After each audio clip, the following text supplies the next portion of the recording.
understand something. The government's considering a hammer-down protocol, which means they're willing to let this whole area go. Midtown? I mean, give me one last shot at this. That doesn't work, the level will hold back the city.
Sounds so freaking good. So this is Mars, the world's first hybrid tube-based synthesizer for maternal engine electronic musical instruments all the way from Russia. And it's just a gorgeous instrument. And tonight we're going to be having a lot of fun making late 80s, early 90s industrial, old school. I'm thinking like Nitzer Ebb, Skinny Puppy, Frontline Assembly, that type of a thing. So in tonight's live stream, we're going to, go through how to use this bad boy in a musical context. I've already done a review, so definitely check that out. Also, please like and subscribe to the channel. It really helps keep the channel going. And without further ado, let's jump in to making some tunes. So I'm going to jump over into the DAW here. I'm using Reaper. Of course, you could use whatever you want. And you guys can see here that I've bounced out the drums and I've got a separate track here. And these are maybe a familiar pattern to some fans of industrial music.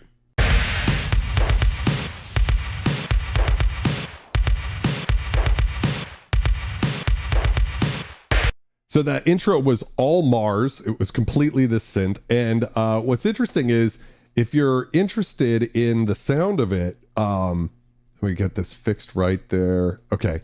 You can actually get these drum sounds from Diodes and Rust, which is my vintage industrial drum sample pack. The link's in the description. $10. I like keeping my stuff nice and cheap that way. It's possible. It's only $2,500, and it's actually only $2,000 if you buy directly, and you can get it at it's in the link in the description. I think it's .su. So this is what we're going to start with, and I've programmed just like a little starting pattern here. So let me make sure that we have the sound right. Yeah, so just a super basic sawtooth, and we're going to start with this pattern here.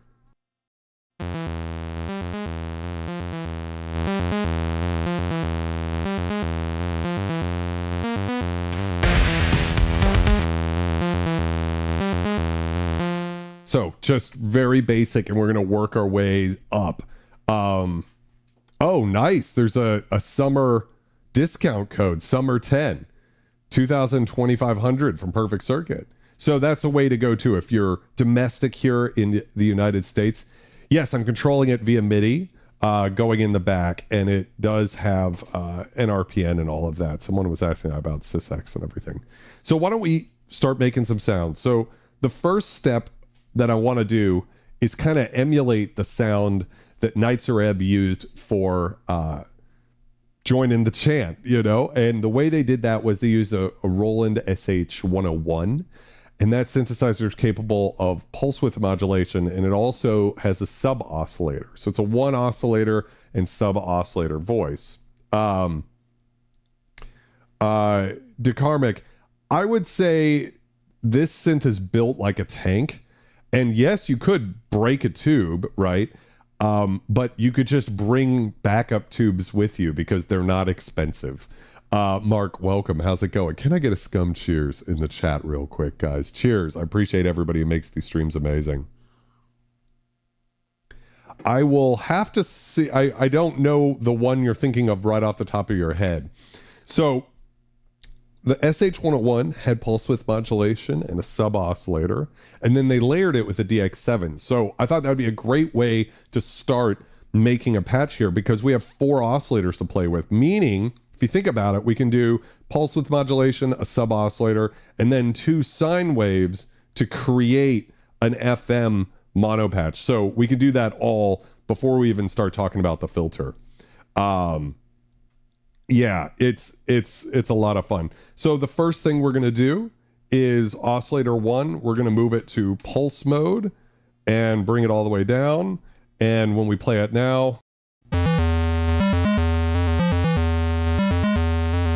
you can hear we have a square wave. Let's set up a mod matrix routing from the LFO to oscillator PWM. And this is as simple as just moving this knob here. And there's a really smart way in which it catches up with the parameter wherever it was before.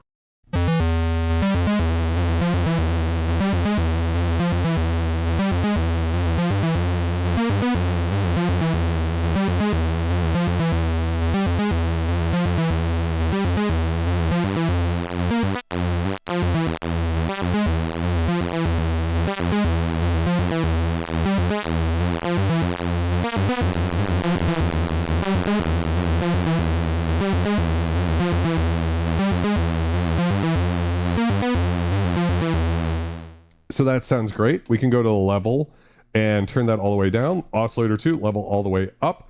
And now we can just use a basic shape. And it starts on a sawtooth wave. So it would sound like this, and we'll move it to a square.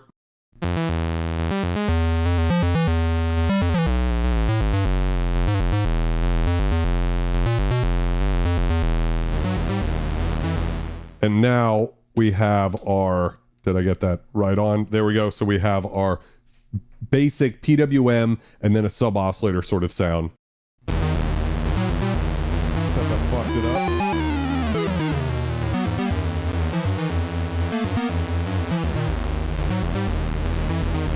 That's incredible. There it is. So it is 19-inch rack mountable. It actually comes with rack mount ears. I just haven't used them. And they are it's a 5U thing. Yeah, the tone is crazy, right? So, sounds fucking monstrous. But let's get into some FM now so we can create this, you know, join in the chant type sound. So the first thing we're going to need is oscillator 3 up. And what we're going to do is set it to basic shapes and set it to a good old sine wave. And then oscillator 4, we're going to set the shape to a sine wave as well. And then set up a new mod routing.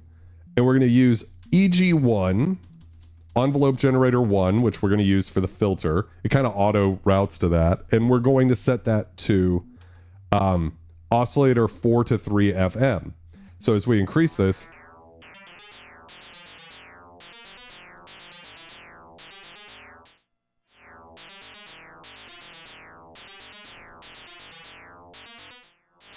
you could hear that FM's in there.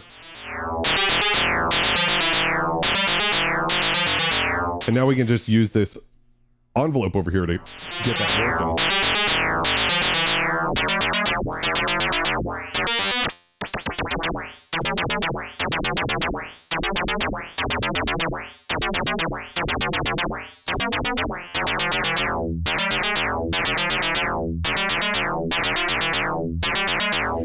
Something I didn't really realize during my review is that you kind of want sustain at like 50 for this type of thing. Yeah, they don't put out too much heat. Like, I'm not hurting myself by touching them. Yeah, and there is the whole world of using different tubes for different tones. I don't know a lot about that either. Adapt.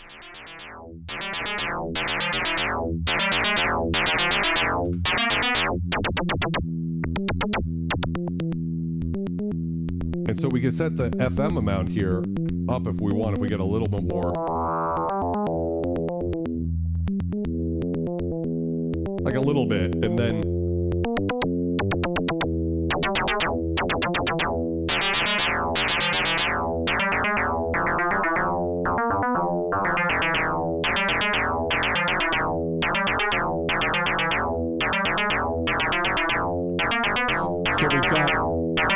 we've got ourselves a nice, FM meets virtual analog type sound. And now let's just bring all of that in. What am I doing? Oh, FM. That's not what I mean to do.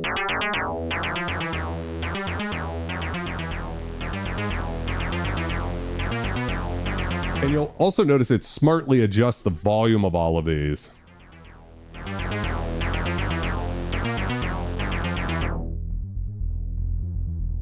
So now we can just get that nice purr action going.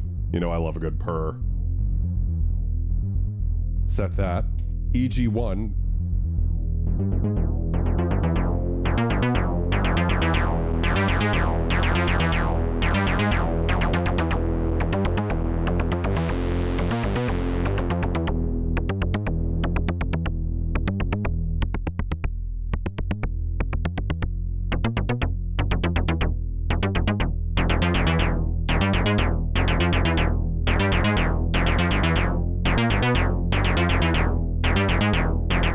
Let's use EG2 to control the amplifier. So we can turn the release basically off and the sustains all the way up. So now we've just got a gate, kind of like you'd have on an SH101.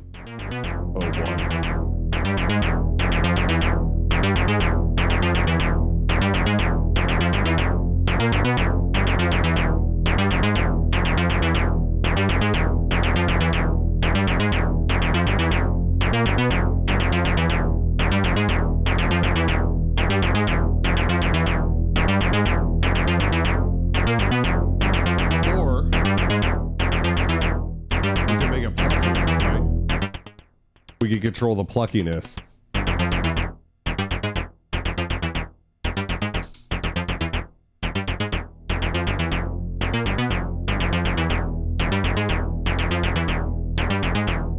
Maybe even better.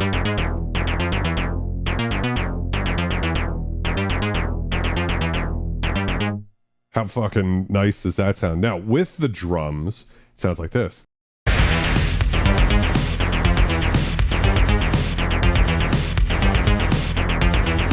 So immediately I'm like, okay, we gotta bring this cutoff up a bit. It's a little too jarring.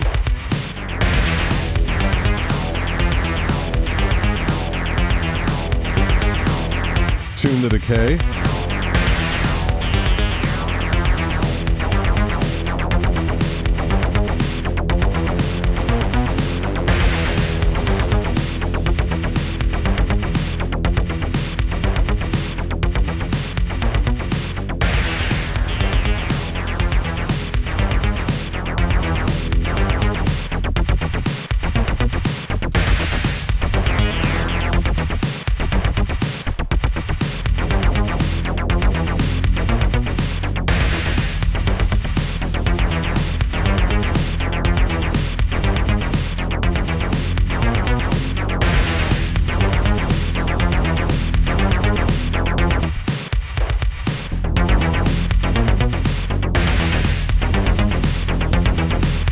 So for me, with a bass line, one of the big tricks, or one of the things I got wrong a lot, you could hear it all over my earlier records, is using the full range of the envelope generator to the filter for the plucky type, sequency type sounds. And in this case, I just think it's often better to not do that, but to actually kind of dial it back. And when you don't have those upper frequencies, you get kind of like a fatter sound.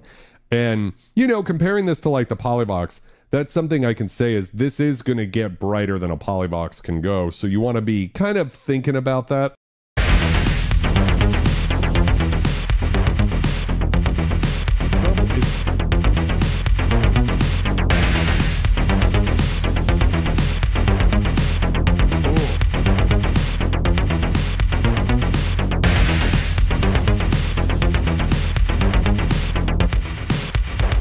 bring up the volume here.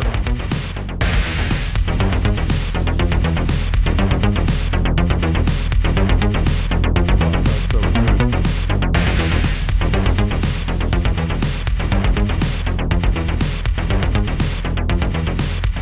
We haven't even touched the resonance or, like, just think about that. Resonance and drive are off right now.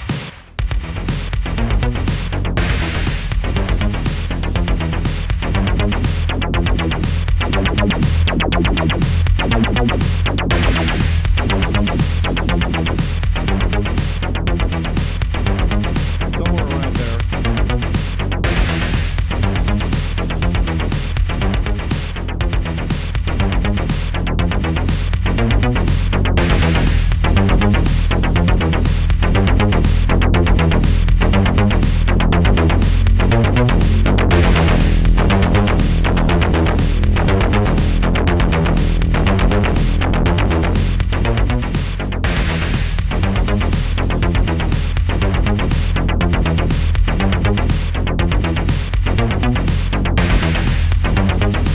So in this case, I think it sounds best right around there, about 50%-ish. Because more than that, I mean, it's kind of very gratifying in the moment, but like when you think of it in like a whole song, it would be crazy.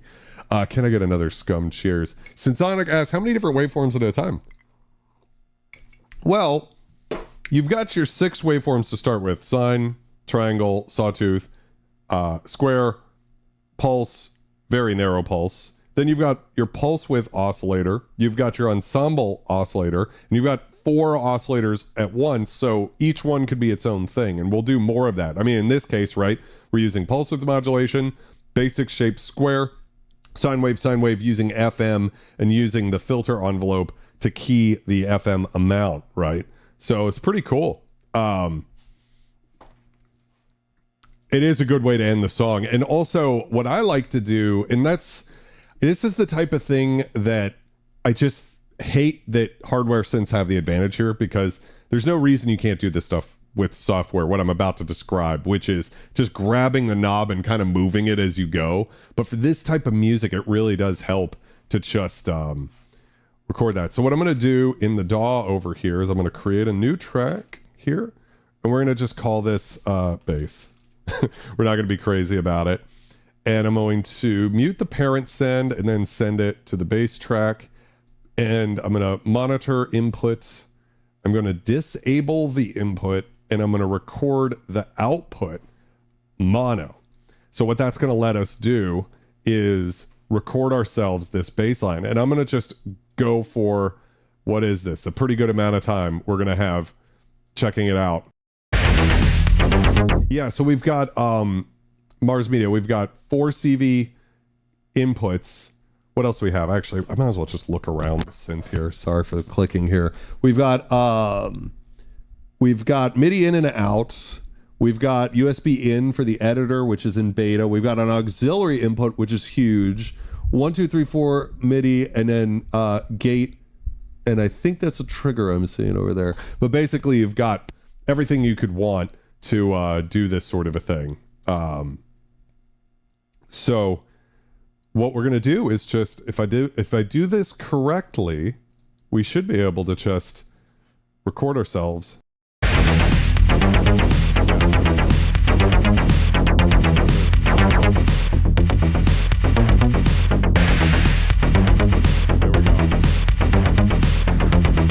That's going to be great. So why don't we, we'll just do some, we'll have some fun.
So yeah, talk about a thing.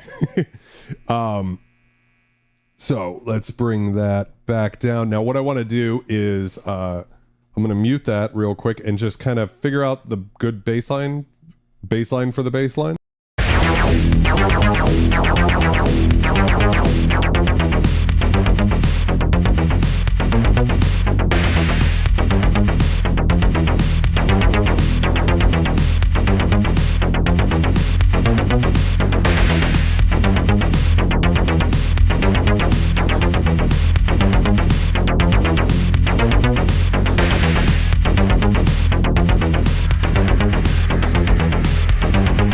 So for me, that baseline is where I'd want it to start with. So we're going to save that. And now we've got that locked in. And I think I'm going to sample some of the best patches I've done for this. This would have been like probably about the 14th patch I've made.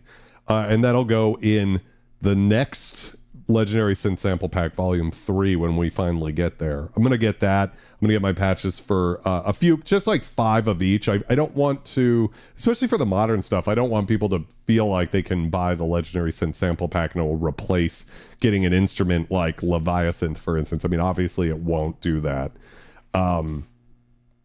So looking at the DAW here, you can see that the distortion got really kind of crazy right here at the end. So I'm just going to grab that and bring that down a little bit and try to just kind of level this out a touch so that, you know, it kind of looks about the same amount all the way through. And if it's a little off, that's okay. We're really just, you know, just a...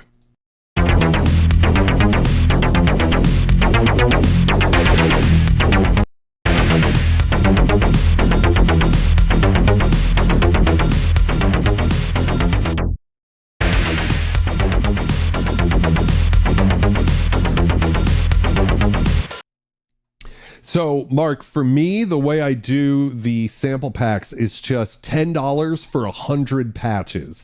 So Volume 1 has 100 patches. Volume 2, I want to say, is like about 88 patches. And when I say 100 patches, each one of those is multi-sampled. So it's over 2,000 samples in that sample pack. Plus, we're going to be coming out with the free Omnisphere updates for those as well, too. So I would love to make all of them. Just, you know, $10 or something like that, but actually Shopify won't let me. The file size gets too big, so I have to split it up. Oh, I didn't know that. Played one of my patches and he said, "Who's this, Vulture Culture?" That's awesome. I can't wait to check that out. Oh man. The look is huge, right? I mean, let's not understate what a sex kitten this synthesizer is, right? It's just a romantic thing, and you'll never really be able to see this on stream the way it is on the eyeballs, how cool this Nixie tube lamp is. And that as you know, move through here, if you can try to see there how it's like, essentially, it looks like the filaments of a vintage light bulb, and they're stacked, like each letter is stacked on top of itself so it can move through there. So you get each one. I mean, it's a beautiful thing. Okay, so we've made ourselves a good baseline. Why don't we mess around? Oh, one thing we need to do too, actually, now that I think about it, is break the cardinal sin and add some delay to the bass. One of my favorite things to do.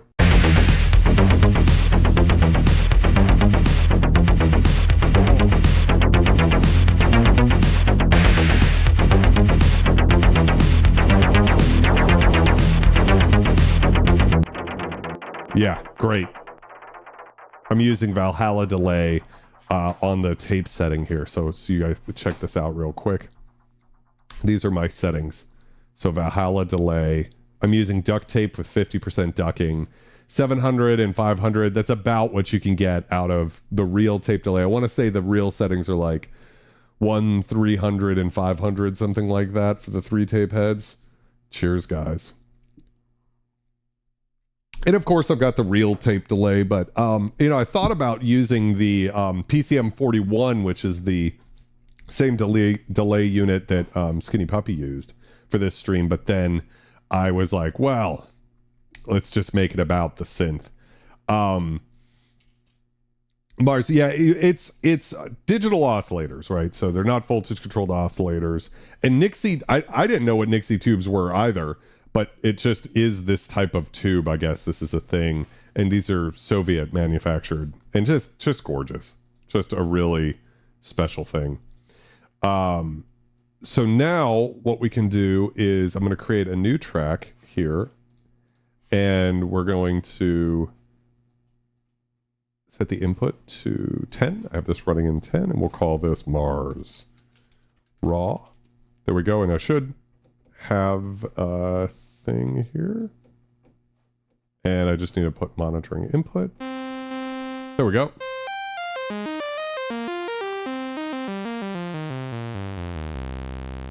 So one thing I want to do is I want to explore something that I got a little wrong in the video I did. And so this will hopefully be a correction for people who are interested in this type of thing. So we're going to use the LFO to modulate the pitch or the... Let me think about what I want to do. Let's put it in Poly 2, EG retrigger mute on, right? And all that's doing is basically, let's grab all of the oscillators, select the level, bring them all up so I can play notes.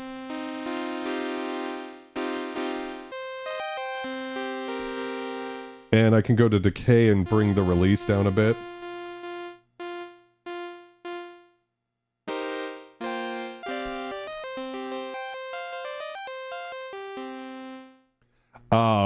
Alice Egg, welcome. So what we want to do now is bring the filter down, bring the resonance up. We're going to actually, let's use the first mod slot to use key tracking to modulate the filter cutoff. And I think about a 50% is good, or about 25 is about key tracking. I think...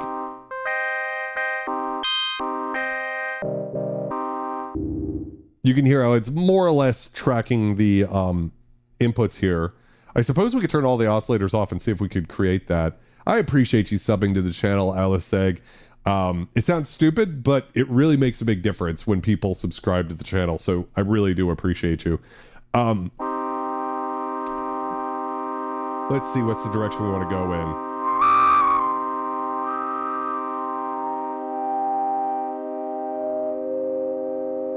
There we are, cool. Mod matrix slot 2, let's use the LFO here. And we're going to modulate the VCF cutoff, right? So this, and it's in bipolar mode. So if I turn that off, it's unipolar, it's going up, which is useful sometimes, but for this...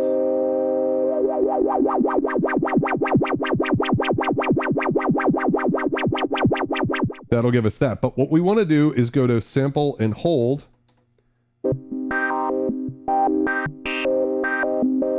And we get this really great sample and hold sound.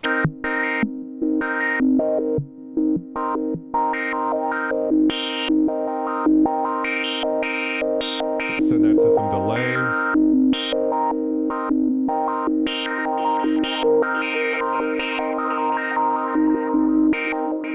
Now, what's important to recognize is when we're selecting different modes, this is a shape control. And you can kind of tell by that little infographic here, or whatever you call this, iconography, and I showed this off, that in triangle mode at 50%, which is where we are, by the way.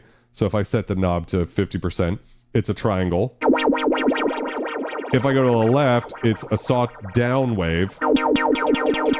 If I go to the right, it's saw up. I showed that in the video. What I got kind of wrong here is if we move it to sample and hold, the middle, so far I've still got it right. Sample and hold. As we move it to the left, what we're doing is we're low passing the noise signal, and you Eurorack crackheads can tell me why this works, but essentially you start getting slew because of that.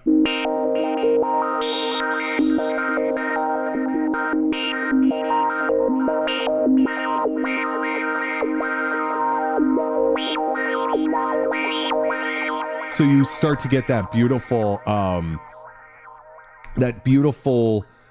portamento really. But let's check it out if we go to the right.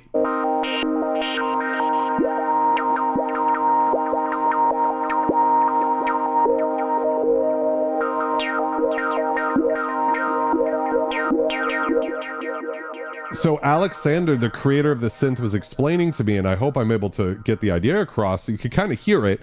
When you go to the right, you get high pass noise that the sample and hold is grabbing from. And what it kind of does is it turns it into a little bit of almost like an envelope shape. Like you can hear that, right? Doesn't take much. At 0, kind of your typical thing. And then at 10, it's like a little envelope shape to it. But what's interesting is the polarity could be positive or negative.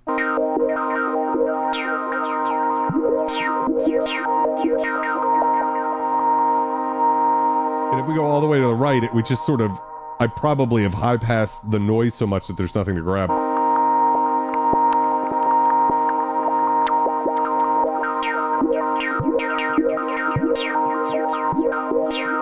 But right there, it is so gorgeous sounding, you know?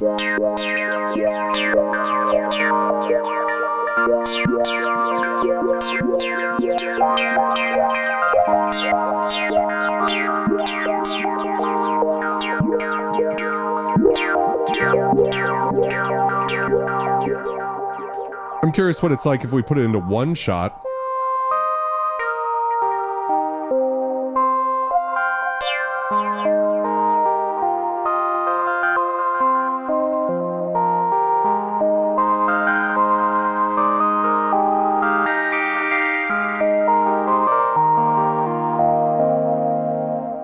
You sometimes get a little envelope shape on there. See, that had like a wah type of sound to it. That had a falling shape.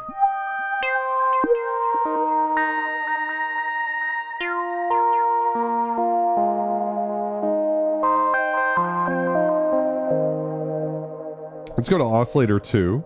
Bring the level, I think it's up now.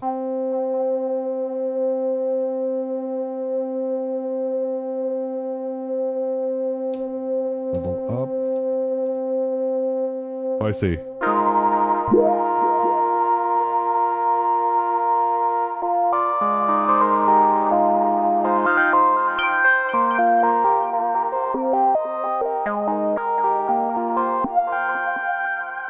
It's really cool, actually. So what we could do is just using the basic shapes here.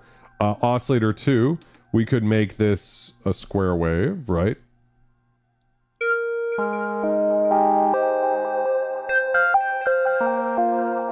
Oscillator 4, we can set the shape to a narrower.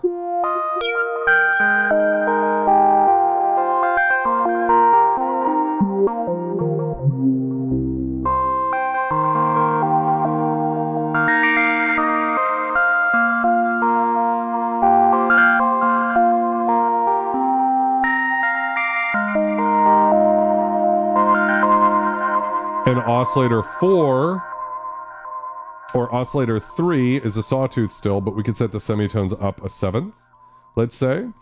So this is like, this is something I didn't get to say in the video, but of course I've got a monopoly over here.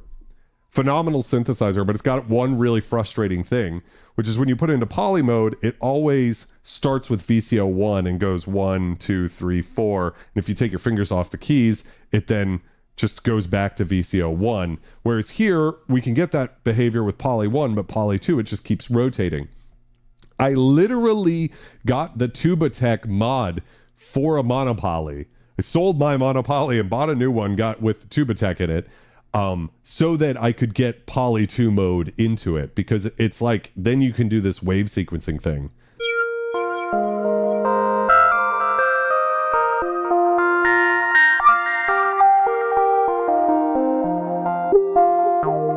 And we'll make this 7th note.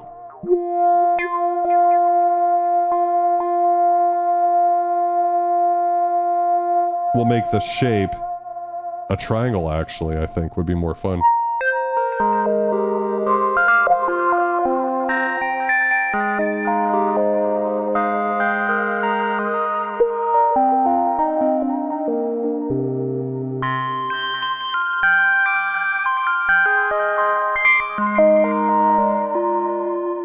So I'm saving this patch because it is so gorgeous, right? Oh my gosh.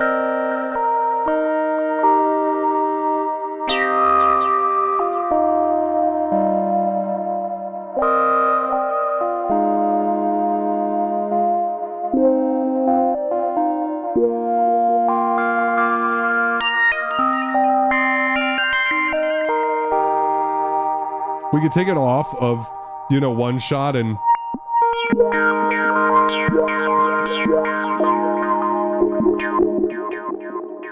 But I like it on one shot. If we go to rate, I guess we could slow that down, right?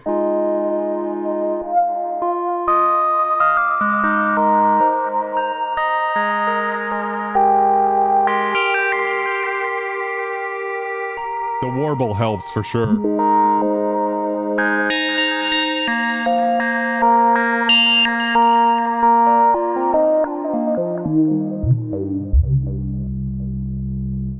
Again, I'm going to save this because this is kind of an accidental little beauty.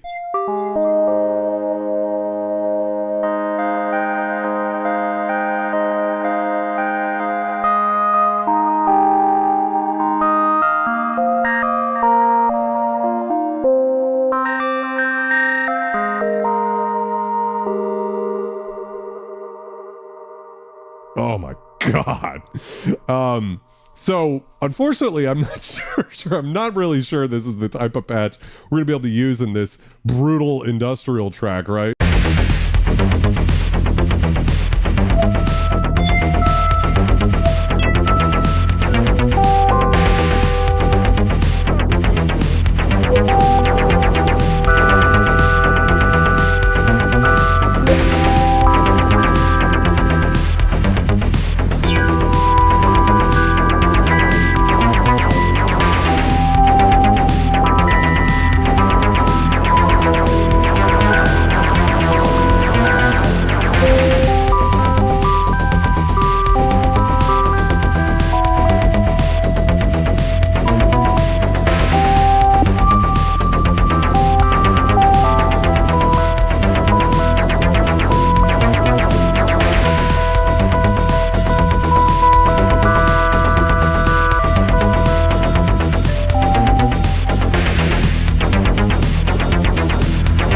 Yeah, I think you're right, Damien. Like maybe it's like a breakdowny part to the track. So why don't we mess around with that? So I'm gonna go into the DAW here, so you can see what I'm up to, and we are gonna use RIA insert again, and so we can just make ourselves another little track to hide this MIDI for later, just in case we feel like using it. And in this case, I will check this out. I'm going to delete the bass output because otherwise we'll be running through that. We'll start a new one. We'll call this Gorgeous Pad. Wow, it's just such a cool sound. One of my favorite things about synthesizers are those moments where you get something that you weren't expecting. You know, you get something where you go, whoa, you know, this is, and that's what this journey with Mars has been like the whole time. There's things about this that, you know, aren't always intuitive or something like that, but it just takes you places. And I've said it before, it's so hard to do streams and not caveat everything as much as you need to. Can I get a scum cheers for Gingy the synth cat? Safe travels, okay? The thing is, you could do so much with the gear you already have, with the software you already have. So hopefully take this to be inspiring, not necessarily like, you know, that you have to just keep spending money. But if you had to keep spending money, and you know, this is not a cheap synth, but if you can afford something like this, one of the things that's really great about it is that, you know, you're supporting a small manufacturer. You know, it's not a corporation that's just trying to sell you bullshit. So we're gonna just kind of draw ourselves in some stuff and see what kind of vibe we can get.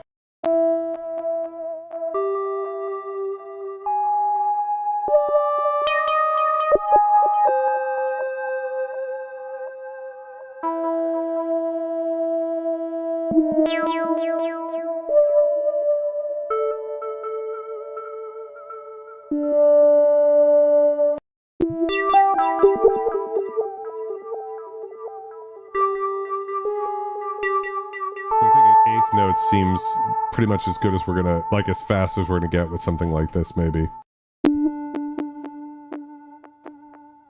So let's repeat that.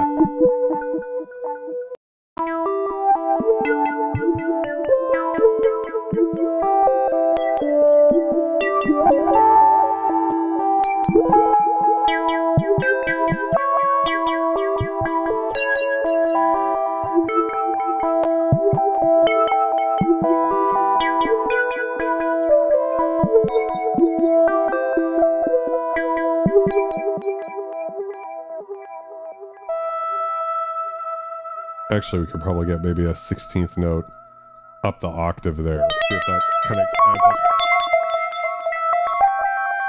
like a little ratchety type of sound to it. We'll see.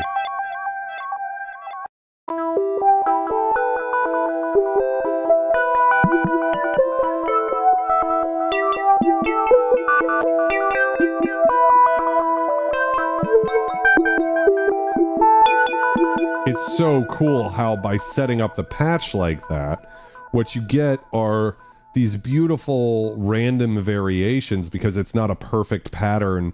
And so that one oscillator, oscillator 3, that's a triangle wave up a seventh is always going on. And this is a poly patch. So yeah. What are the tubes doing? Are they tube VCAs, filters, oscillators? So if I'm correct, and I could be wrong, these two, the first two are the filter, the second two are the amplifier, but I could be wrong about that. Now, Eternal Engine also makes an instrument called apparatus, which is an all tube base. So the oscillators are tubes as well. And I believe they're coming out maybe with a new, smaller version of that. So we'll have to see if that's happening. I don't know if that's, I hope I'm not breaking any NDAs right now. So what we'll do is do some of this action too. And I know someone said they wanted some, just hearing that, I was like, ooh, that's kind of acid sounding. So let's see how this sounds.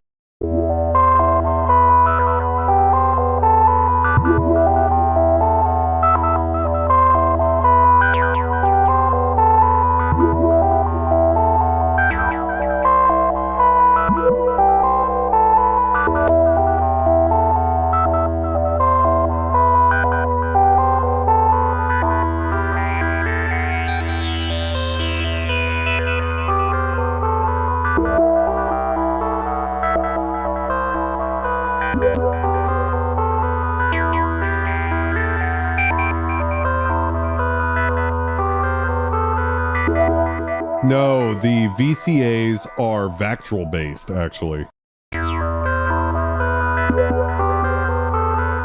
Oh, wait, I need to make this shorter so that... Yeah, actually, I need to have this every eighth note, I think. I think that's going to be the secret. So let's just do that. That way we always... See how that sounds.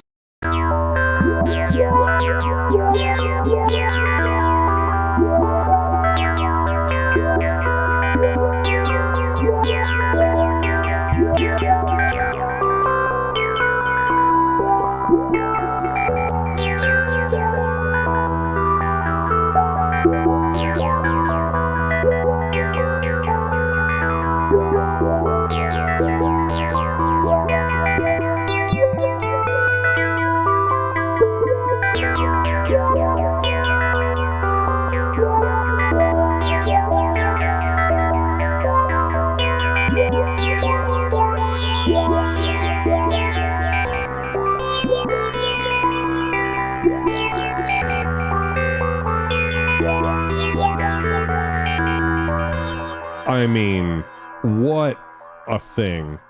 So let's just record some of that. Truthfully, I don't think we need to do any modulation further than that. So let's go. For the breakdown.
Wow.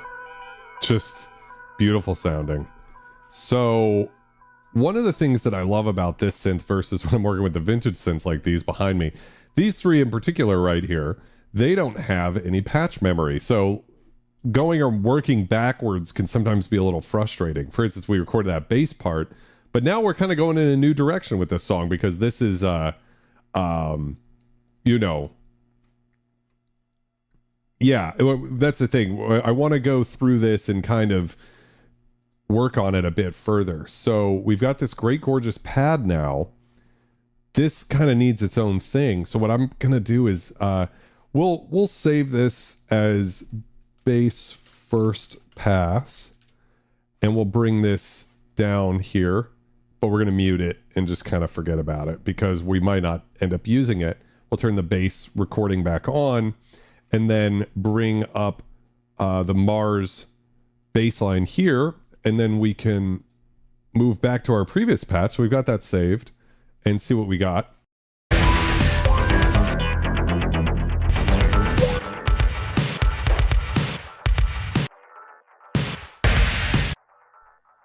Let's see.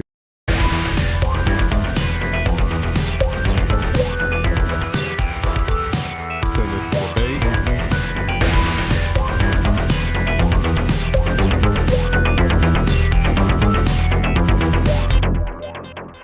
So I like the general idea, but you can see this is a very Phrygian type of thing that I've got going on. So why don't we just, we could just kind of fix that, right? And then make this up here and see how this sounds. So this is the type of thing where when we started, I was like, well, we got to have something in here. But now I like this direction better. Hopefully those notes are all in key.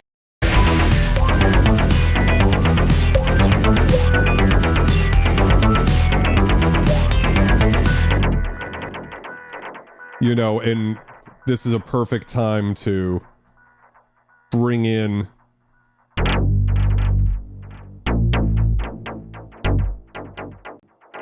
that's a third, so why don't we take that to there, and then you can go to the third like this. Let's see how this sounds.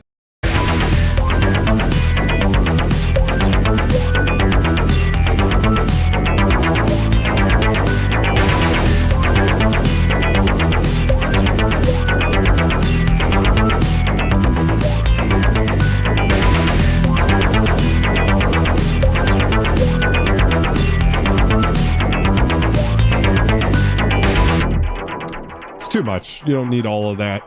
Sometimes less is more. So why don't we take this, and now what we've got is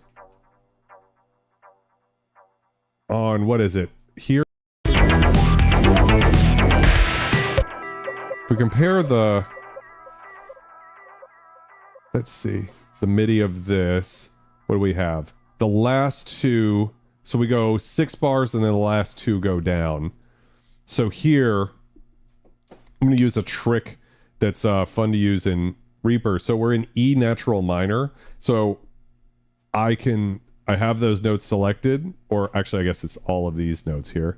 I'm just going to cheat, hold control and press down twice, and it will move the notes down in key for me. There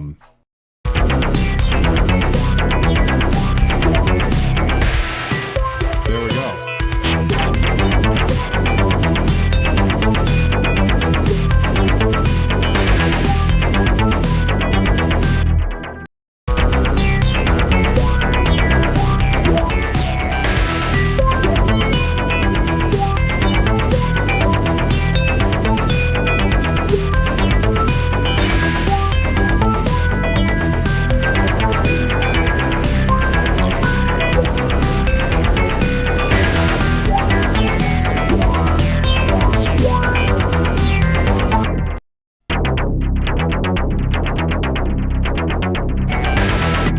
There we go. So let's get this recorded.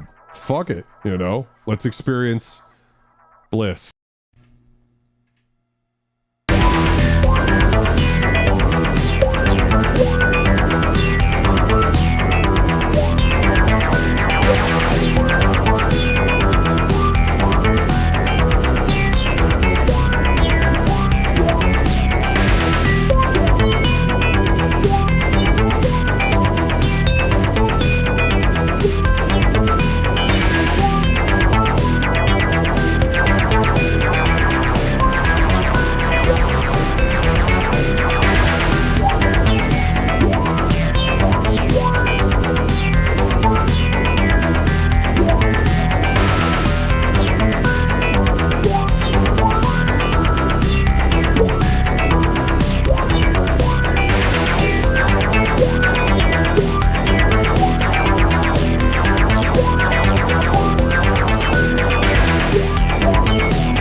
I don't know if I know what you mean by the lingering sound in particular, but yeah, so we've got ourselves some bassline action going on here. And that gorgeous pad is just so good. So why don't we explore some options with this? So what I'm going to do is I'm going to mute the reinsert. I'm going to mute the bass for now. And I'm going to mute the drums. So we're just hearing the gorgeous pad again. And we're going to use one of my favorite plugins. We haven't messed with it in a while, but Filterverse. And you know what? To be honest, there's probably even some new features in Filterverse that I don't even know about. But we're going to, for today, just use it wherever my last update was. So what I want to use is some of the cool flangery type stuff here. And Robocomb or Fibonacci chorus are very good. Let's go for Robocomb.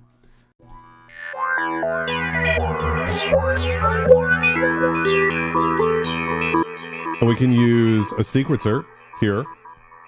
And we can take it out of tempo sync and bring the rate to somewhere between 0.25 and 1 and just modulate that with this.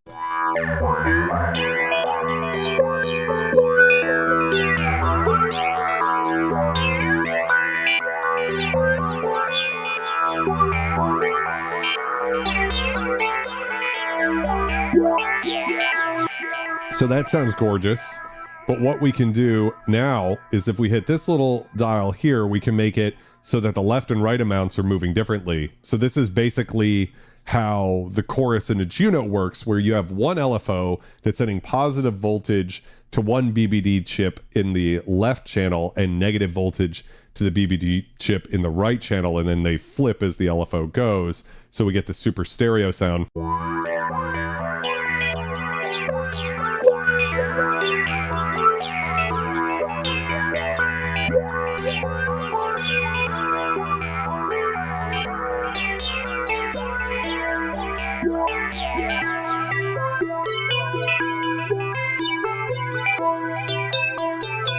So cool. It's gorgeous. Don't really need much more than that to get that sounding pretty polished. So again, let's now check that out with what we've got, everything all together.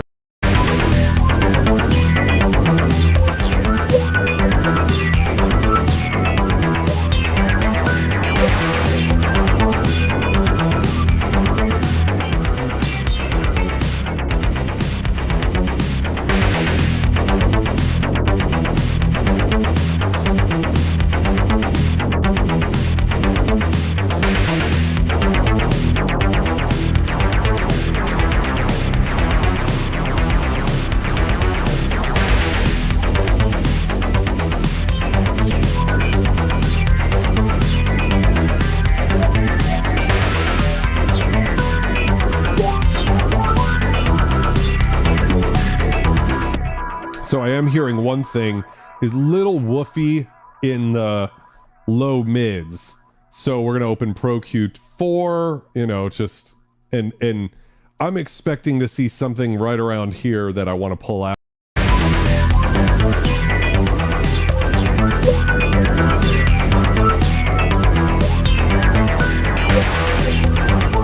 It's interesting. It's a little higher than I would expect, around 600, but we're going to just drag down about 6 decibels there. And I'm going to narrow the Q to 2-ish, right? So when you're cutting in general, if you know, just as general hygiene here, it's nice to have narrower cuts and broader boosts. So let's see how that sounds. I'll kick it in and out so you can hear the difference.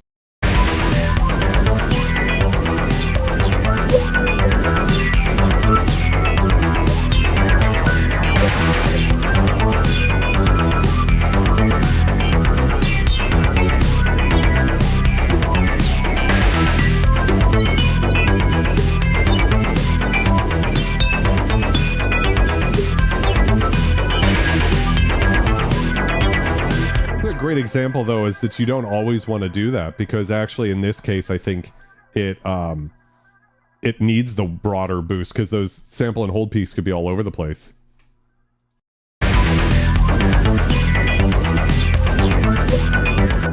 But the goal with all EQ is now we can crank it up a little.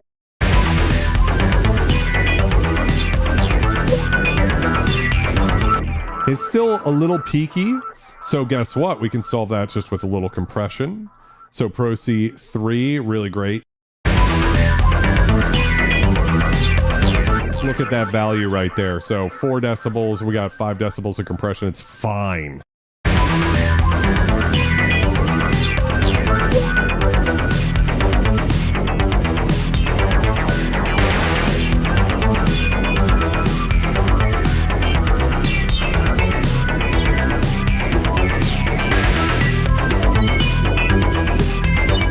Now I'm experiencing a little bit of the upper frequencies are starting to bother me. Now we've got this great cut. It's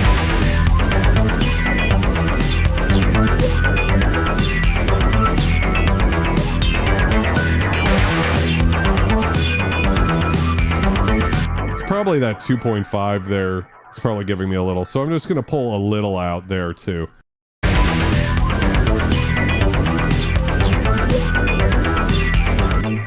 Okay, so that's all sounding really good. Let's, the RIA insert is off.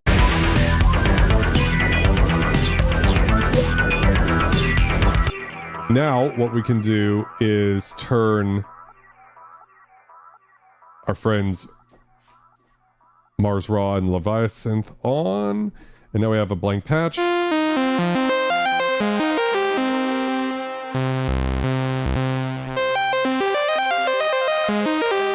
So I saw someone say earlier they wanted to experience the joy of Unison.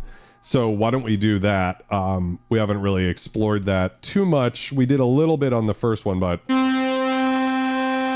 is the Supersaw mode. If I go to the right, it's ensemble. To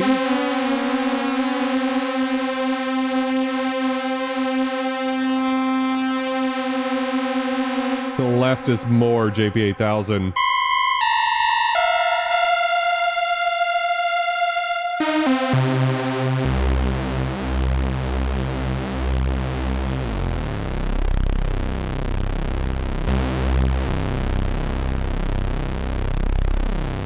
So, if we just bring in another ensemble or another Supersaw here,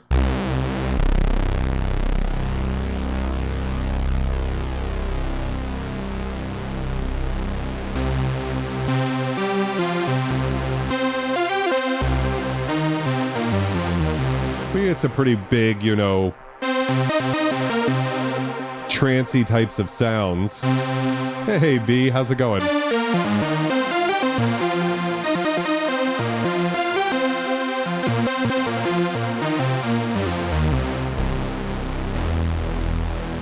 But what I want to create is sort of that Oberheim-y type thing. So we're going to take the drive up first.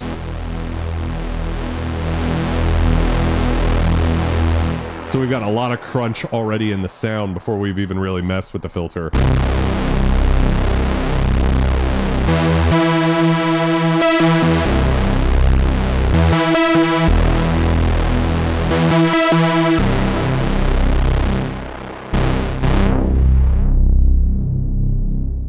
EG2, sustain all the way up. EG1 amount.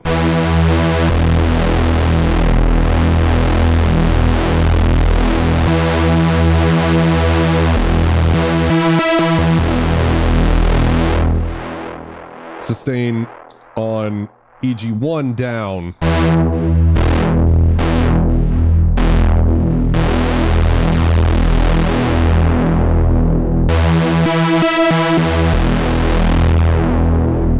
Missing is resonance.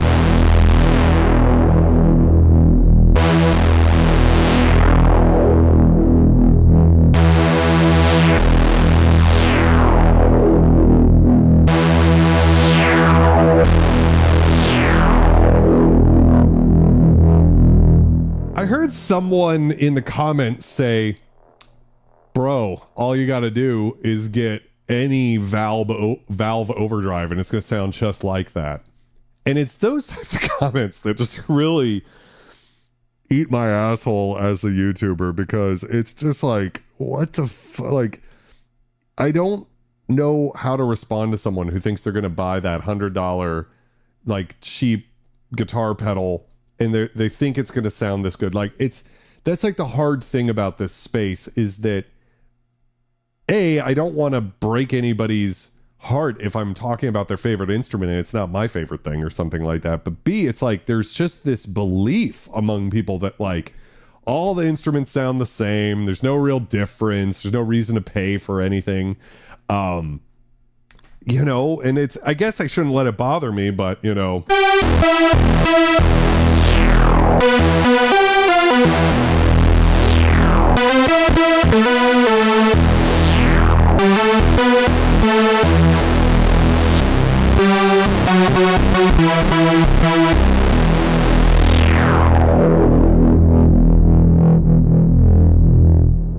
When you hear something like that, it's hard to be like, yeah, everything just, you know, it's going to sound just as good as whatever. Yeah, and Porch, you know, the thing about the preamps and Mr. Lil's video about that. So you can make a compelling case that preamps are probably not that big of a deal to spend a whole lot of money on. I had a roommate that had some of these tubes working, just parts. I saw them working and set up neat stuff. Turned out to be a nightmare roommate, but at least I saw some tubes working. But the thing is that like a preamp is one thing and a synthesizer is different. So in my video, you can't tell the difference in the mix is bullshit, right? Over 90% of people passed the blind A/B test. Right in the comment section. And I'm sure someone out there will be like, oh, they're just lying. But that's not the case because I've done a lot of blind tests. And I want to say on my Ensoniq SQ80V versus SQ80 video, there's literally no one's gotten it right. Like people have guessed and no one's gotten the complete sequence of them right. I did like 5 examples and no one's gotten all 5 because SQ80V does sound really fucking close. Dare I say close enough that you wouldn't be able to hear the difference in the mix. But when it came to the most of the Arturia stuff, it just wasn't the case that was true.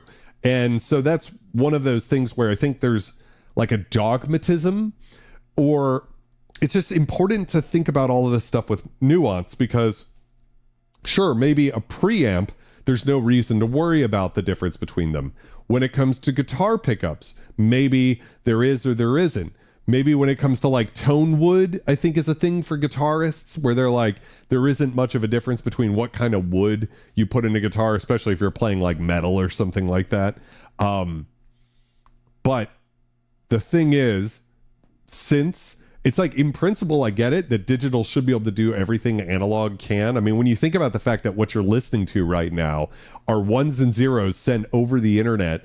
So obviously on some level, you can take this sound and make it ones and zeros. The trick is getting software to give you the exact same ones and zeros.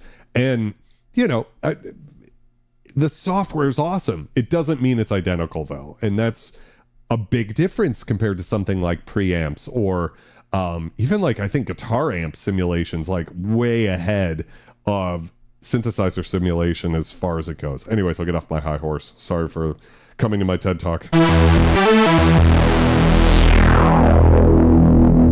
So this is another good patch. Let's see if we bring this up an octave, how that sounds. It's more Hoovery.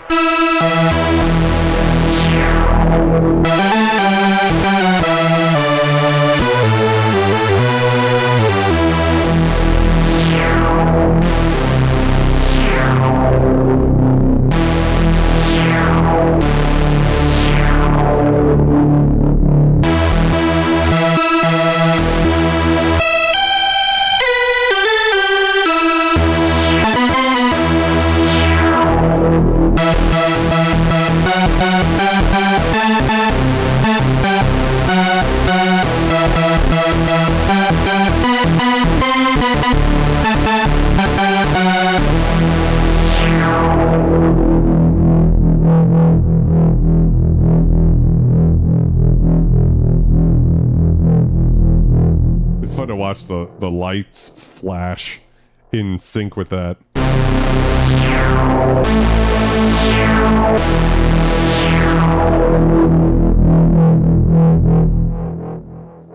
Okay, jumping back to the DAW. Let's get this new bass line out of here and bring that down. And what we'll do this time is delete that, create a new track. New track, come on, daddy. We'll call this Big Bertha. It's a good name for a sound like this. And we'll route that in there. Recording, monitor input, record output mono, record input none. And now we should be set up to be able to draw ourselves in a nice like dive bomb type sound with this.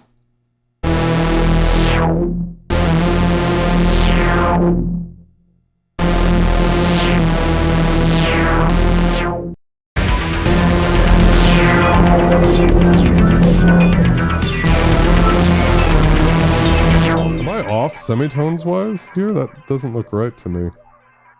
Down 12 and up 12.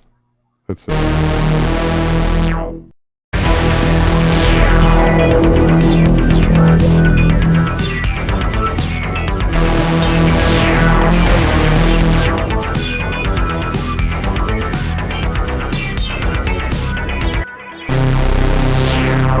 Here we go.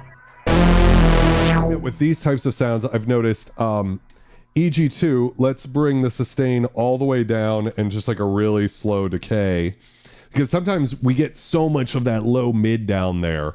Like to reality's point, she'll be interesting to contain. Let's use volume to contain it.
That's good. That's what I wanted from the whole thing. So let's go ahead and get ourselves a nice clean recording of that.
There we go. So I've added a little Valhalla future verb to that just to really open it up, and then we can certainly turn it down.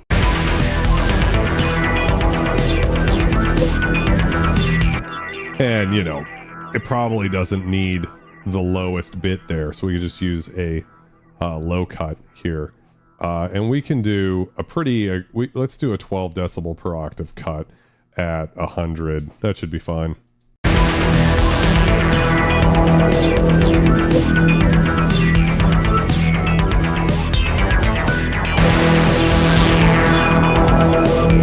It's actually funny how aggressive that is. I guess not 24. Sorry, 12 or even 6.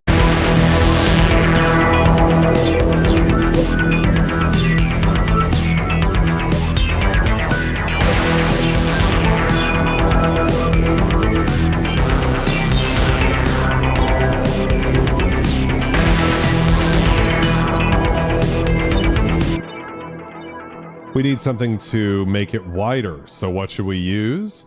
We're going to use, again, my friends Polyverse, creator of Filterverse, have a plugin called Wider. And it's free. So everybody should get it. It's a very good plugin. You can mono. So my default just is 100 hertz mono and the basic 100 startup sound. And it sounds like this. All of a sudden it's giant.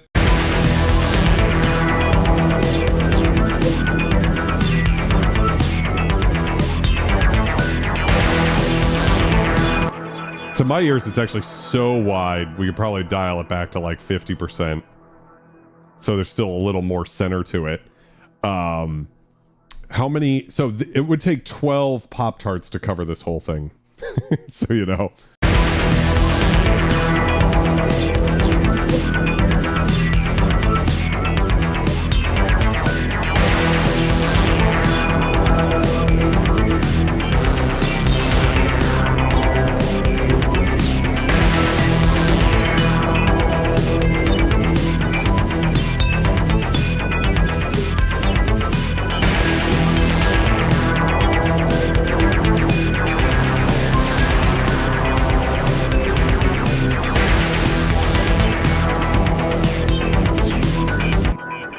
Echo Croft, how's it going? What are my primary monitors? I use KRK VXT8s with a sub.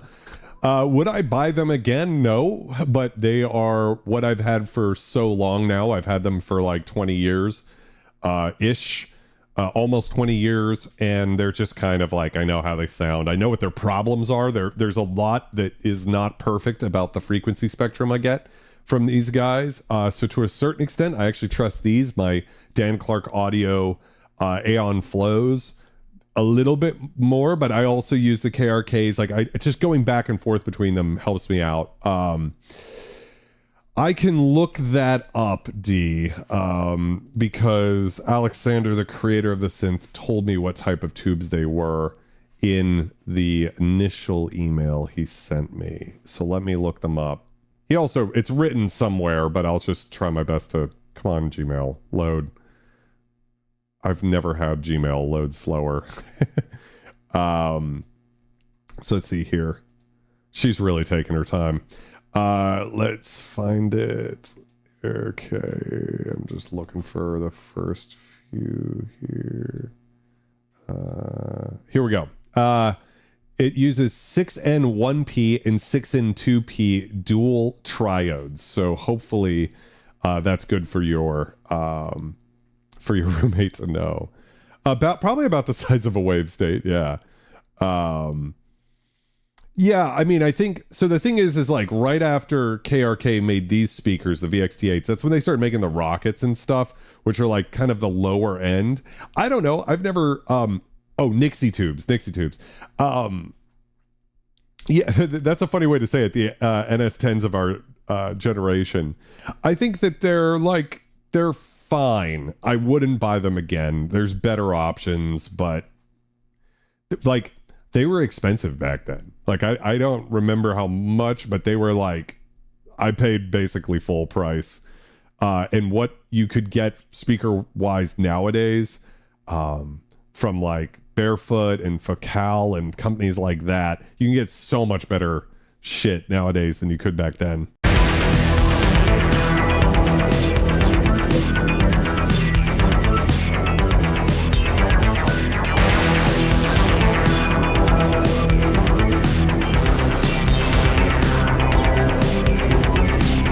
Okay, so I think it's a great time to involve a gorgeous lead here. So let's jump back over here and we have, make sure we save that one. And now we can create another type of sound that I love.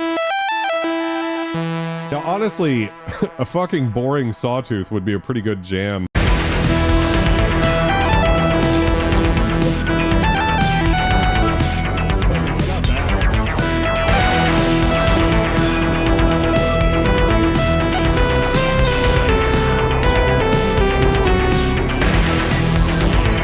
Like, that's fine. That's a totally workable sound for this because it's nice and bright and you don't really need a lot.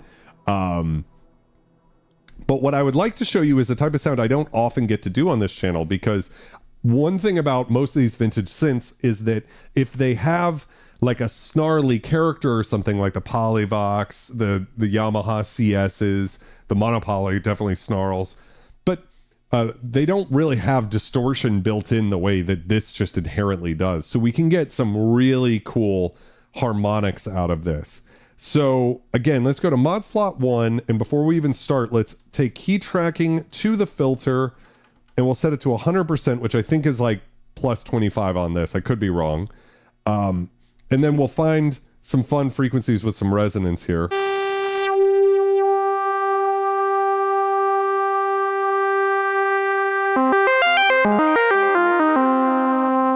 So we're creating kind of something there. And then what I want to do is get away from sawtooth waves because I think they're boring sometimes. So we're going to go to basic wave and go to a square wave instead.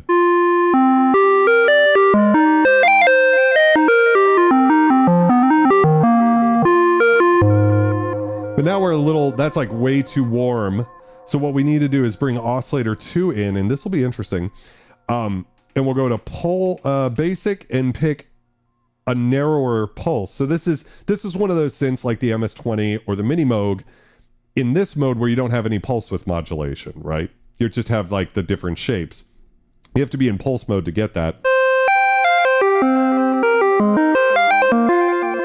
But what's interesting is it kind of sounds like a little weird until we actually add some detune.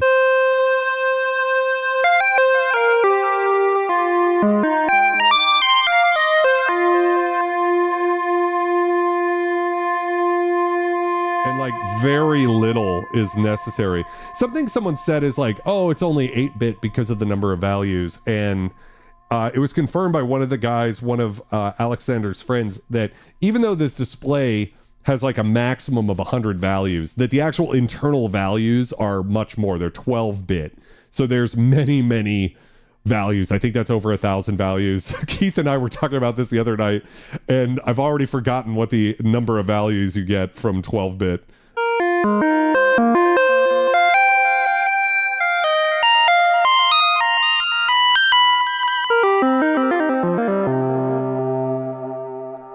So I want to show you something also that I didn't use so far in this video. So LFO, so we have source, mod, and destination. I've completely ignored this mod section here. What this is a way to actually control the depth of the modulation here. So if we wanted to do like vibrato from aftertouch, let's say, or I'm sorry, LFO, but gate it with aftertouch, we can now do that. Hopefully I'm doing this right.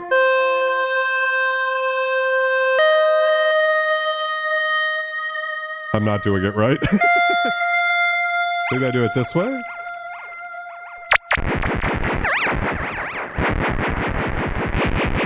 Nope.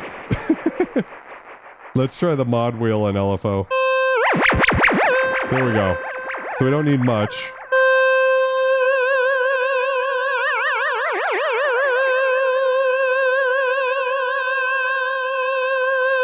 Now let's see if we can key that from aftertouch though instead of the mod wheel. See if there's a difference.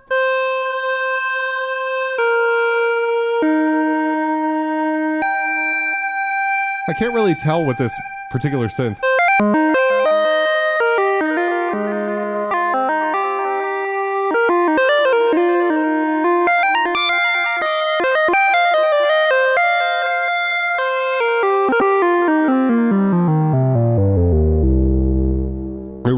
does echo. It does sound amazing. Anyways, I just wanted to kind of show that exists. This would be really cool for doing like an envelope to control the rate of the LFO, for instance. Those are some of my favorite sounds. So we're going to do a pad. Let's see. I'm going to try to close this stream out in about 30 minutes. So I got to do a lead and a pad fast. So the trick to this one is going to be now increasing the resonance.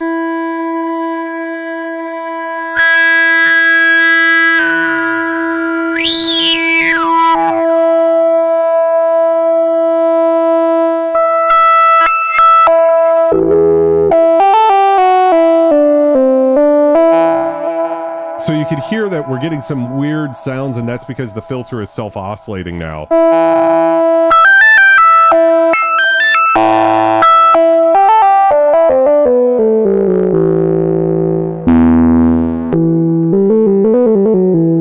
And it is tracking it pretty much. I think I probably don't have the value perfect, but I've got it closer than I've ever gotten it before.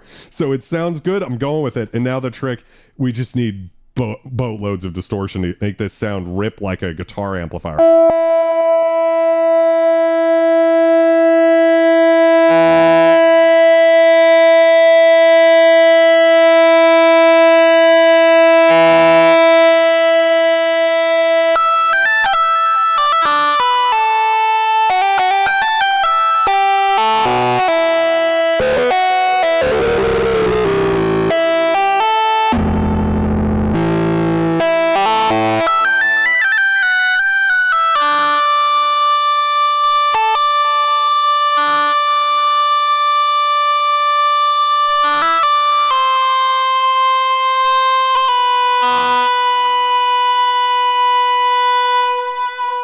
I'm gonna turn the depth off. I just want a little.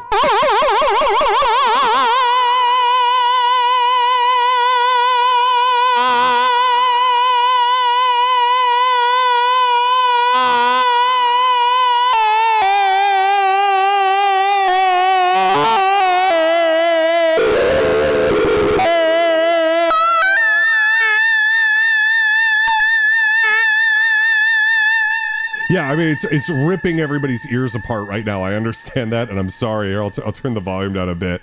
But I want to get it as far as I can. Now, instead of using Aftertouch, which I think it's probably because I'm using polyphonic Aftertouch to a mono Aftertouch thing. You can hear it kind of hanging out back there. Let's use EG2 to control the depth of the LFO. So what we're going to do is bring the attack of EG2 up. So this is basically the trick, like, you know, of a lot of synths from back in the day where you could delay the LFO.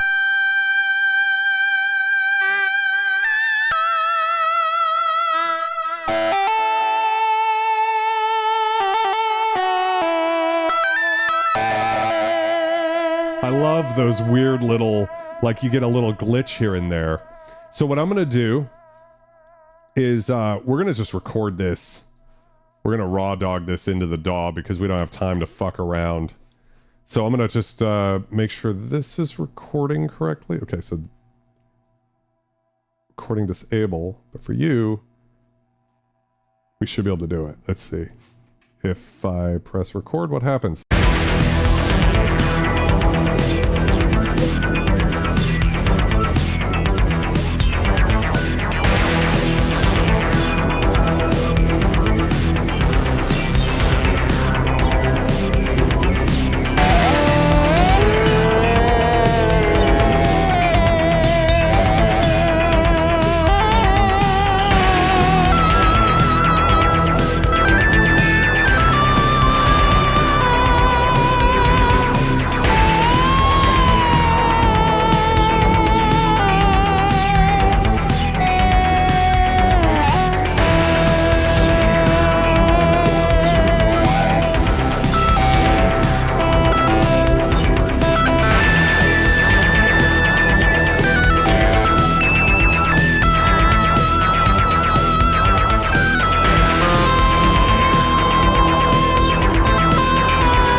So that's definitely not the final take I would keep, but we'll save this because I want to do one more patch real quick, just because I feel like I need to do this thing justice. So jumping in the DAW real quick here, we're going to just drag that audio file and bring that in and send some delay in there. So we have that, and we'll call this a guitar lead.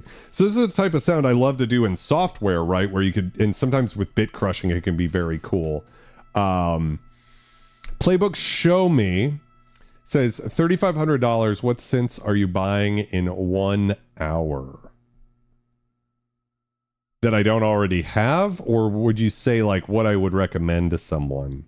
I agree, Todd. That's absolutely the out of control thing. I would say for $3,500, you should get like a PWM Malevolent, a Korg Monopoly, and an Oberheim TO5, right? Is that about $3,500? Oh, instead of this, a 2000, yeah, that's about $3,500 would be like those three synths. Instead of this, so this is $2,500 from Perfect Circuit or $2,000 directly from the Creator Eternal Engine, which is what I would recommend. I always want to cut out the middlemen. Not that I don't love Perfect Circuit, right? But if you can support a small business and give them all of your money as opposed to some of it going to the middleman, that's a great thing. Now, if I could buy any synth for $3,500, it might be like a Fender Rhodes. I know it's not really even a synth, so that's a keyboard. What else would I get in that neighborhood? I would love to get a Korg Trident or a Prophet VS, but those are probably both a little bit more expensive than that. Yeah, something like that. Oh, and Canadian money. Oh, okay. I don't know Canadian translations. Get whatever you want. I mean, some of my favorite synths are the cheapest ones. People think just because I've got the really expensive ones like a Matrix 12 that's like my recommendation would be for someone to get that. That's a crazy thing. Don't ever buy really expensive vintage synths. That's not the way to go. The way to go are vintage synths like the ESQ1. You can get those for like $500 or less. The Korg DW8000 is a phenomenal synth. What else is in that neighborhood? Of course, the Alpha Juno 2. Pick those up cheaper than the Behringer JN80, right? A real vintage Juno. And we've done the comparison between the Alpha Juno and my Juno 6 right there on this channel before, and you can hear how virtually identical the oscillators are, and the filters have the same character. It just doesn't have as much resonance compensation when you crank it, so you get brighter sounds, which is somewhat better. It's more of a ladder filter on the Alpha Juno, which some people really love. It's just not my thing. Novation Peak, awesome synthesizer. I mean, you guys voted the Summit is the best hybrid synth above Leviathan, so you know, the Novation stuff is really great. Yeah. So I'm gonna have to, I'm sorry, I got derailed there. So we've got this sound and I can't hear it. Okay, good. We've saved it. We got one more sound to make. So what we need to do, I'm gonna go fast, all oscillators, and we're gonna set all of our oscillators to our ensemble mode.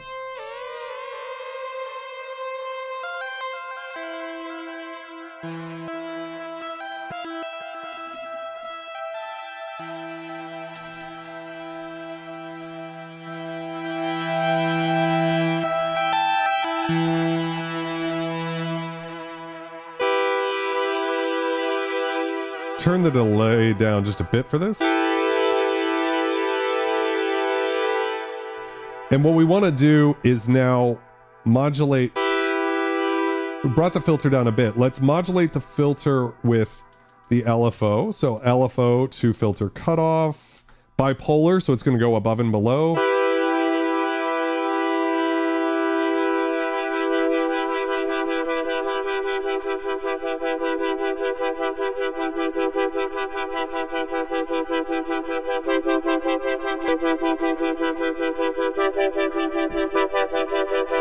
So that's the type of sound we want to do, but let's make it more interesting, right? Because that's fine and all, but let's use mod 2 to use EG2 to modulate the LFO rate. So finally we can go.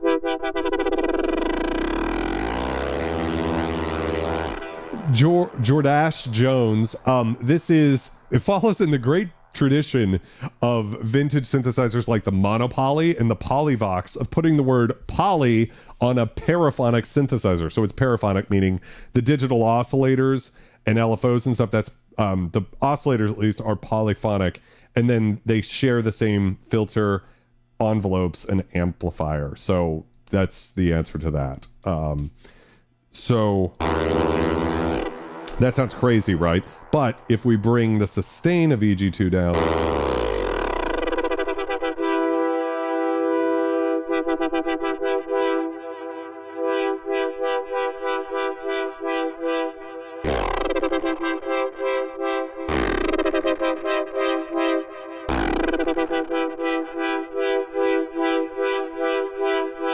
drive up.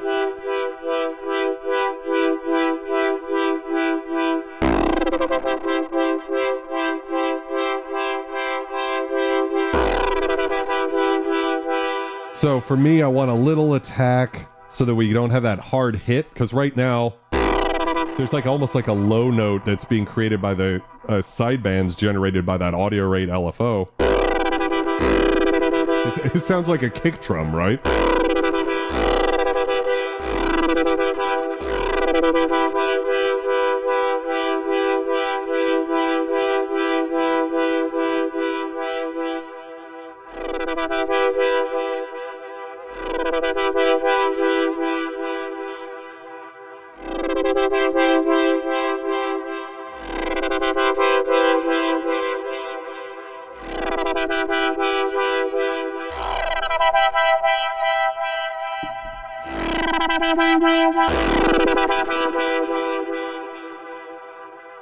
A little more decay to the...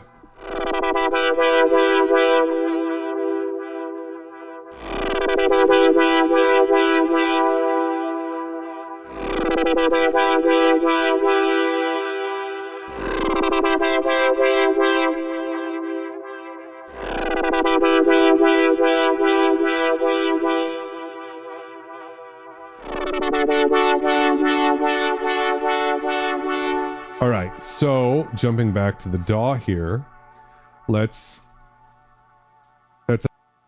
about right. What I want to do is, again, we're going to delete what we created, create a LFO pad now, because we've already got the gorgeous pad, and we're going to route that there. And then we need to see how it sounds, because the thing is, currently, the rate and everything might be off. So it's good to use our ears to try to get a good sound. So up here, and let's just go.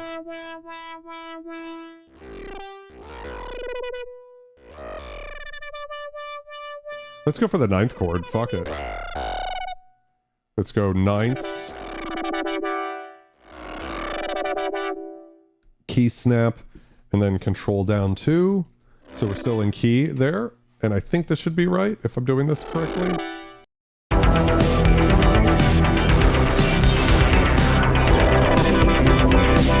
Ah, it's actually this. These need to go down as...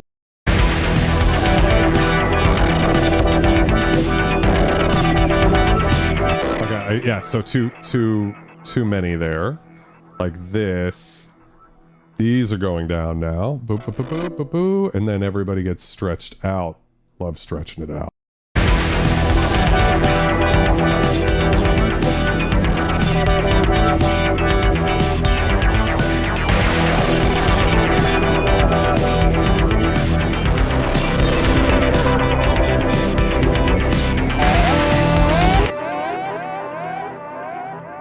We need to... Let's turn... Where's that fucking... What did I do with the guitar lead? Here we go. Let's just turn that down for a second, just while we're recording this. Let's get this in here. Let's get this recorded. And then whatever this is, we can worry about later. So it sounds pretty good on its own.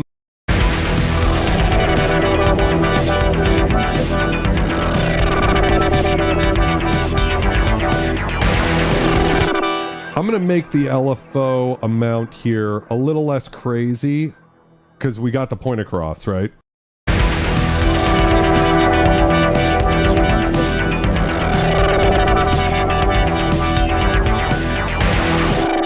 Actually, let's do another trick I love. Let's use the LFO to control the VCA level as well. So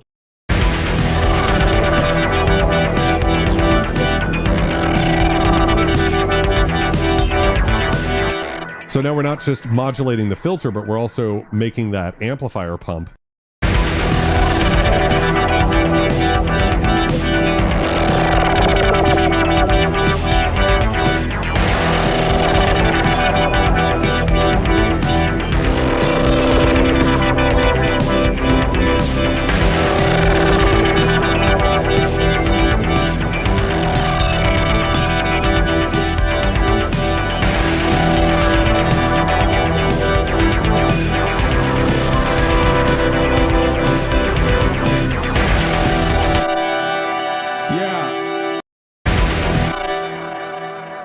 I 100% did not do a great job of keeping this on topic, which was 80s, 90s industrial, but we went in a direction, you know, and there's something to be said for that sometimes. Monitor input. You can hear me talking through it. Record output mono. Input none. And let's record.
Really cool. So that's definitely the last layer we can get done tonight, just because we've only had a couple hours with this thing. But just hearing that is very intoxicating. Now I have to ask you guys, because I have failed at making 80s, 90s industrial tonight. It's ended up not being the vibe. So what would you call this? Like, what genre? Because I need to change the title of this video so that when it goes up, people don't click on this thinking they're getting Skinny Poppy and then they get this. I mean, to me, it just ended up kind of taking me in this direction. And it all came down to this pad here.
Yeah, I agree. It's not quite dark wave. I've never heard of Cold War, what you guys are talking about there. I mean, other than the Cold War.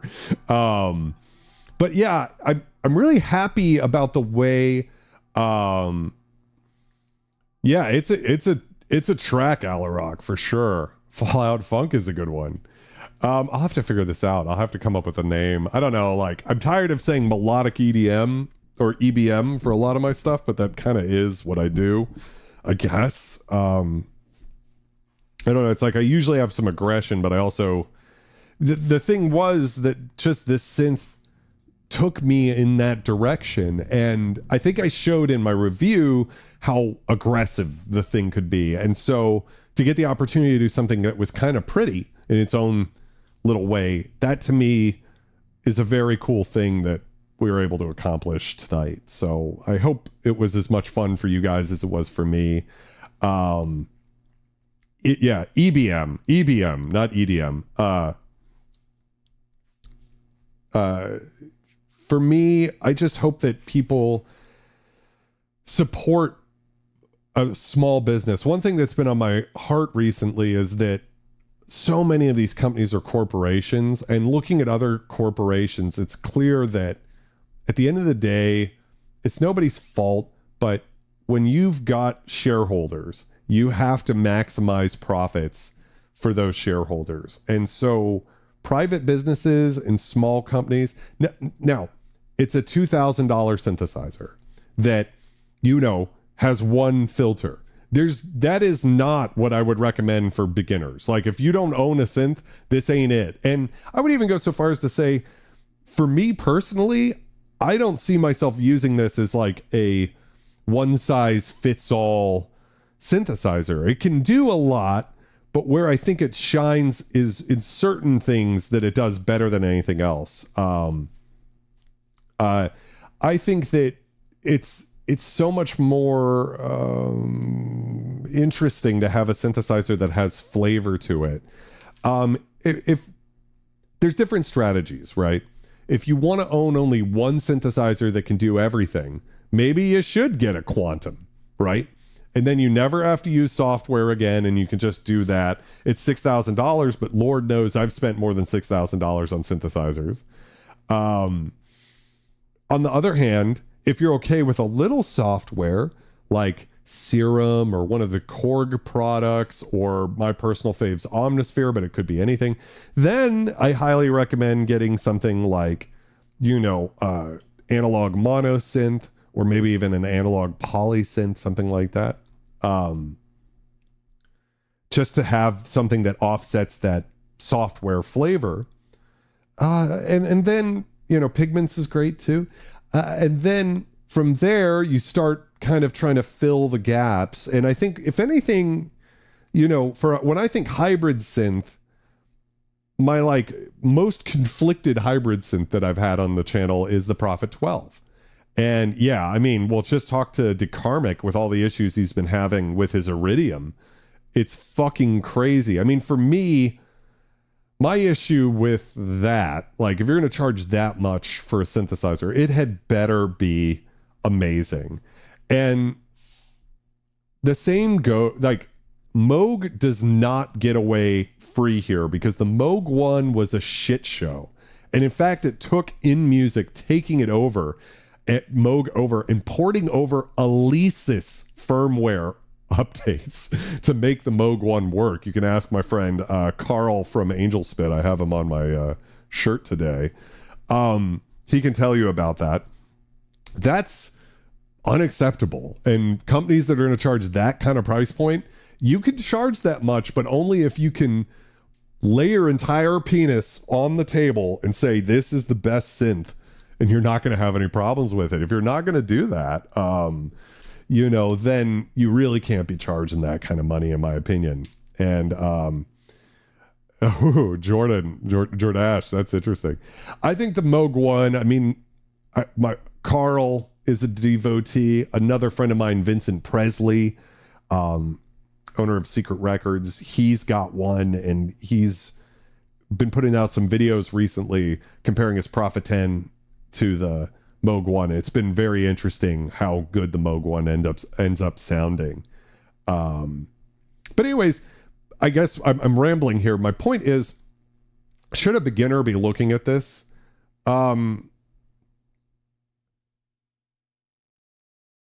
There's just, in a world of Arturia mini freaks, PWM malevolence, there's so much value you can get. The Dreadbox stuff is incredible. And for me, hi mom, how's it going? But it is pretty. That is the thing. Here would be the counter argument though, because I'm very value oriented, which people are surprised by because, they expect me not to be, but I really don't want people spending more than they have to on gear. And nowadays we're living in the golden age of synthesizers right now. There's more great gear that's more affordable than ever.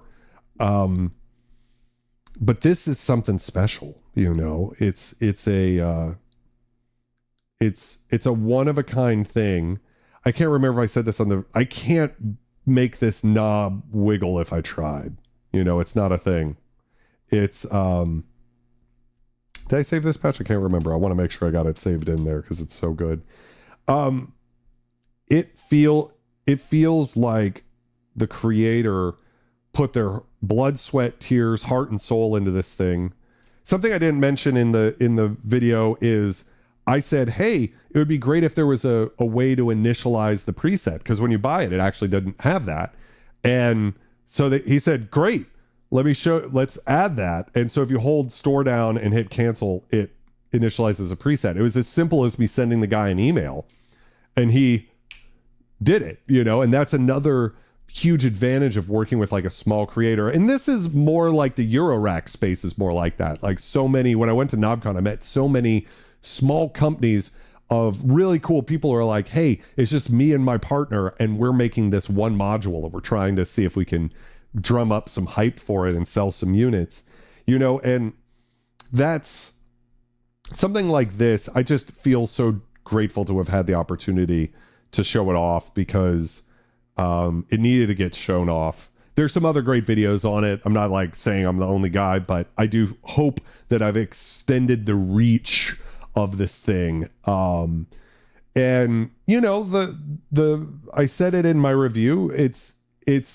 as a polyphonic synthesizer, it's a paraphonic. So I love the monopoly, and I love the Poly 800. Those are paraphonic synthesizers. A Moog Matriarch is a paraphonic synthesizer. So it's a certain kind of sound that you kind of have to be okay with. And yeah, so I think that it's beautiful sounding. It's unique sounding. A unique synth for me as a complete fucking snob. Oh, I'm out of beer. Fuck. As a complete snob, the more unique a synth can sound, the better it is for me, selfishly, personally, because it adds something that I don't already have. This is insanity. This is a midlife crisis that you're looking at right here. This is not what I'd recommend for anybody to do with their hard-earned money. I think you could get away with like 5 synths and still have a fucking tricked out studio. And with that in mind, I do understand some people just want to own one synthesizer. And I don't think I'd recommend this as the one synthesizer synth. Unless you're, the exception being you use software, so you've got the polyphonic stuff kind of covered, and you've got the digital stuff and the wavetable stuff covered, and you want one synth that has ferocity, then without beer there's no God. I suppose a mirror behind the tubes would be cool, although I'd just be, luckily I never see my underchin because of the beard, but it would be kind of weird to kind of look over that. Jordash, I have to say, the biggest thing you should envy are not the synthesizers. It's not the synthesizers. It's the community, because the community here, that's the thing that I truly feel #blessed to have, because you guys are what have made this channel, not me. I'm just the lucky guy who gets to have the camera pointed at him. For me, It's really the case that you guys have made this channel what it is. And so I say thank you to that. I'm going to pour the remnants in here and just one final scum cheers, guys.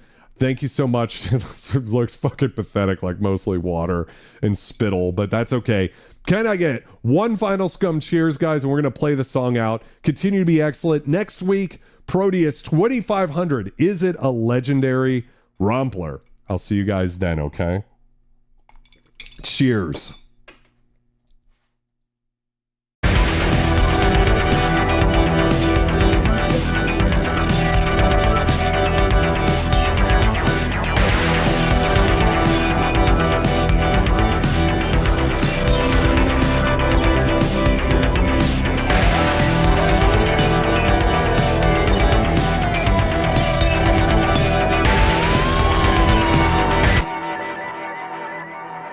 Changed my mind.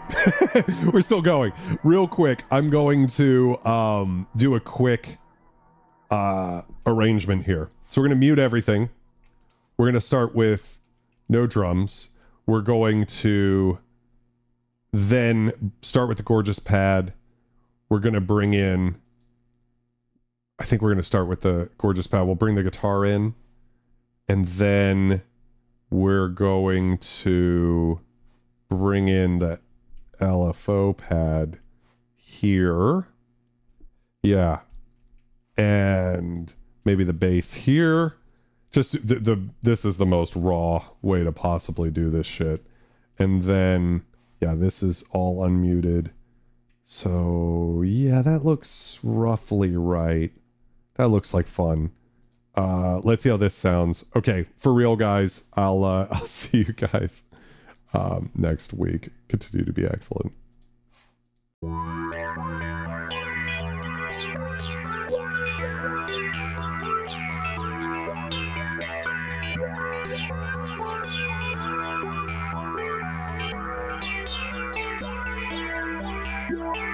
Oh,